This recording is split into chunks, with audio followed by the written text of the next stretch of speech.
Okay, so we're gonna go ahead and talk about matrices. This is the new stuff for second semester. So we're done with all trig stuff. No more sine and cosine and tangents and all of that. So we're talking about matrices, and then we get into the conics and probability and vectors, and then we'll be done by hopefully by the end of May, somewhere in there. All right, so a matrix is a rectangular array of variables or constants in horizontal rows and vertical columns enclosed in brackets. Each value in the matrix is called an element. All right, a matrix is usually named using uppercase letter, and uppercase letter. So for example, we have matrix A here. That's the name of the matrix. And then we have numbers that are in the matrix, which are called elements. So 8 is an element, -2 is an element, 5, and so on. So in this matrix, we have what we call rows and columns. So our rows are horizontal, and our columns are vertical. So the rows would be horizontal. So we're talking about, this is row number 1, row number 2, row number 3. Then we have columns. So this would be column number 1, column number 2, column number 3, column number 4. Okay? So again, rows are horizontal, columns are vertical. So for this matrix, we have 3 columns, and we have 3 rows and 4 columns. So the dimensions of this array would be let me rewrite this over for a second. So we have, make sure I got this right. So we have 3 rows, sorry, I got to go back, and 4 columns. So my dimensions of this array would be a 3x4 array or matrix.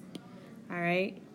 So if I ask you what are the dimensions of matrix A, you would tell me it's a 3x4 because it has 3 rows and 4 columns. So there's a multiplication symbol we let represent, or a multiplication symbol that's represented by the word by. So it looks like 3 times 4, but it really means 3x4. So it really means 3x4. So again, the dimensions of A is a 3x4 matrix. Okay. All right, we have what we call elements, and each element is in a certain position in the array. So little a 1 1, this is the A is going to represent the matrix name, but we use little a to represent the element. So this would be the element. All right, I want the element that's in the first one would be the row, and the second number would be the column.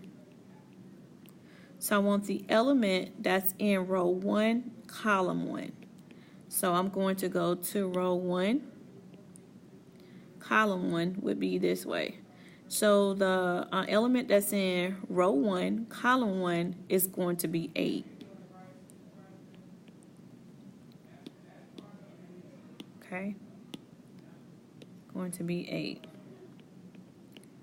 All right, now I want to go to the element that's in the second row, third column. So row 2,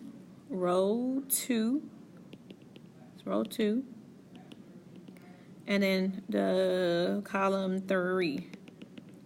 So row 2, column 3 is going to be -3. And then if I want, let's see. All right, if I want,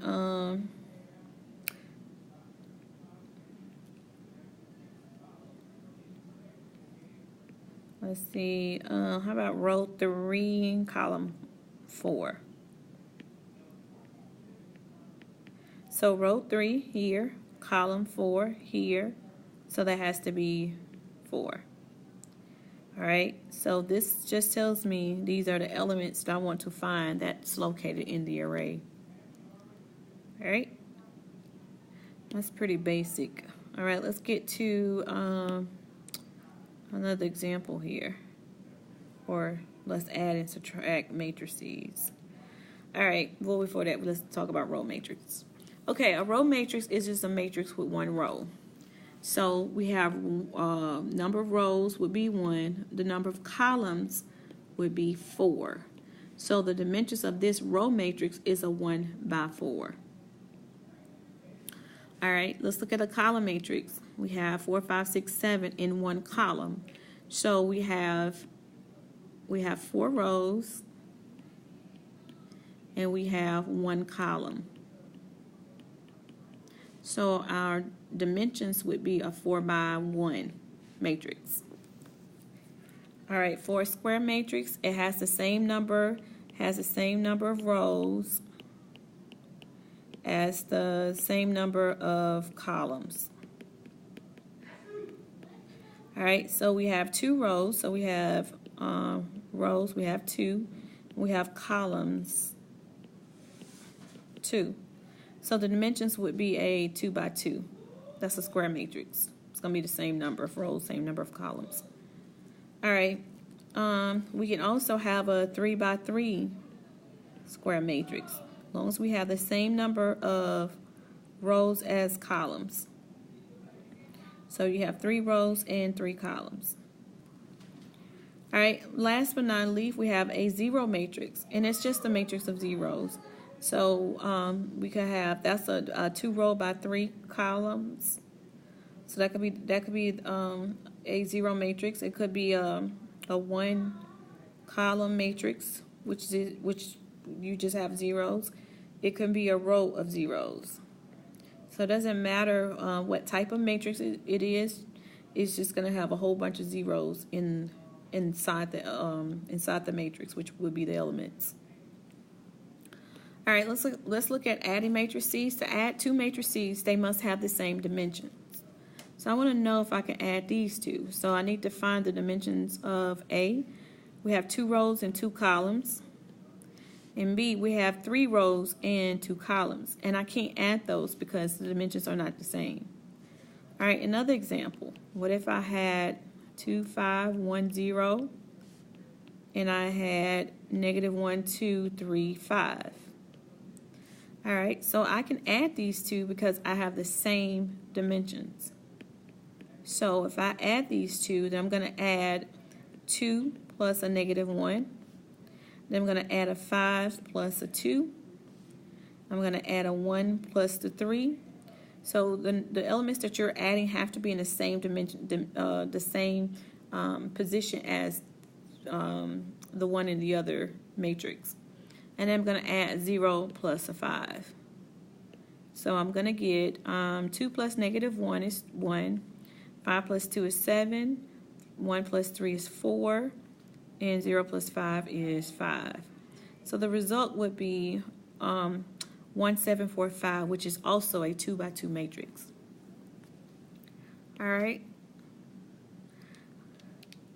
I want to know if B plus A is the same thing as A plus B. So let's just keep the same matrices and add B plus A. So I would have B, which is negative 1 plus 2. And then I'll have 2 plus 5. I have 3 plus 1. And I have 5 plus 0. And if I add these elements, I have negative 1 plus 2 is 1. 2 plus 5 is 7. 3 plus 1 is 4. And 5 plus 0 is 5. So these are actually equal to each other. So that means that I have commutative property. Well, if you add 2 matrices together, it follows the commutative property. So it follows the commutative property of addition. Okay.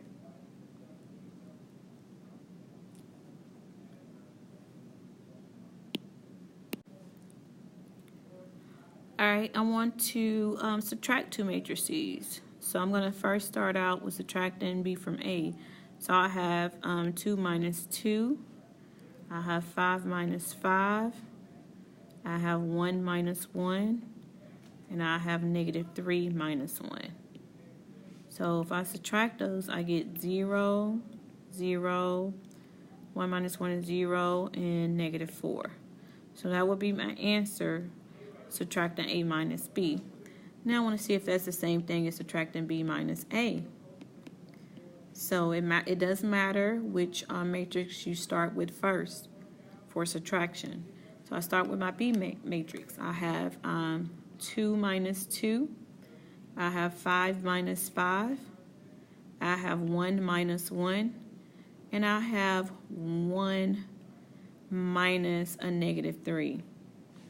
So for this one, I get 0, 0, 0, and 4. And I see that these two matrices are not equal to each other because I have a negative 4 in one and a 4 in the other. So there's no commutative property of subtraction. So no commutative property of subtraction. All right, so now you are going to complete 2 IXL assignments, and they're at the bottom here.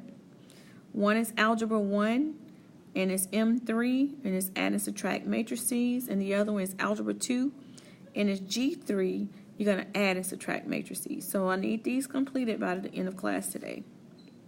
And if you get through with these, so it shouldn't really take you the whole class period to work on these, you can go ahead and finish your work from the double angle identities if you have not finished. And then we'll discuss on Friday, as you know, to see if when we're going to have this test, which I'll probably push it to Tuesday because I really want to be here with you to do the review. So anyway, have a great day.